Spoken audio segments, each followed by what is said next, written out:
রাজধানীর উত্তরায় milestone school and কলেজে বিমান বিধ্বস্তের ঘটনায় আগামীকাল বৃহস্পতিবার পর্যন্ত প্রতিষ্ঠানটির সব শিক্ষা কার্যক্রম বন্ধ থাকবে।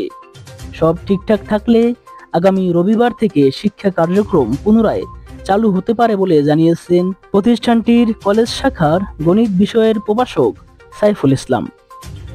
বুধবার 23 জুলাই সকালে সাংবাদিকদের প্রশ্নের জবাবে এই শিক্ষক জানান, আগামীকাল পর্যন্ত স্কুল বন্ধ থাকবে। সবকিছু ঠিকঠাক থাকলে আগামী রোববার ক্লাস শুরু হতে পারে। নিহতের সংখ্যা নিয়ে ধোঁয়াশার বিষয়ে সাইফুল ইসলাম বলেন, নিহতের সংখ্যা বেশি হবে বলে যে তথ্য ছড়ানো হচ্ছে, আমার কাছে সেটা সঠিক মনে হচ্ছে না। আমরা সঠিক সংখ্যা জানার চেষ্টা করছি। তিনি আরো বলেন, তদন্ত কমিটি করা হয়েছে, খুব শীঘ্রই আহত ও নিহতের সঠিক তথ্য জানা যাবে।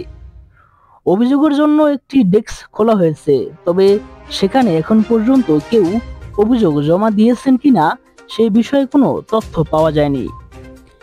এদিকে হতাহতদের প্রকৃত সংখ্যা নিরূপণ এবং আহত, নিহত ও নিখোঁজদের পূর্ণাঙ্গ তালিকা তৈরিতে একটি কমিটি গঠন করেছে প্রতিষ্ঠান কর্তৃপক্ষ।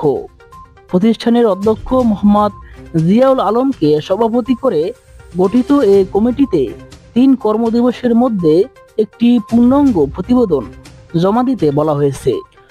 কমিটিতে প্রতিষ্ঠানের শিক্ষক, অভিভাবক, প্রতিনিধি ও 2 শিক্ষার্থী রয়েছেন।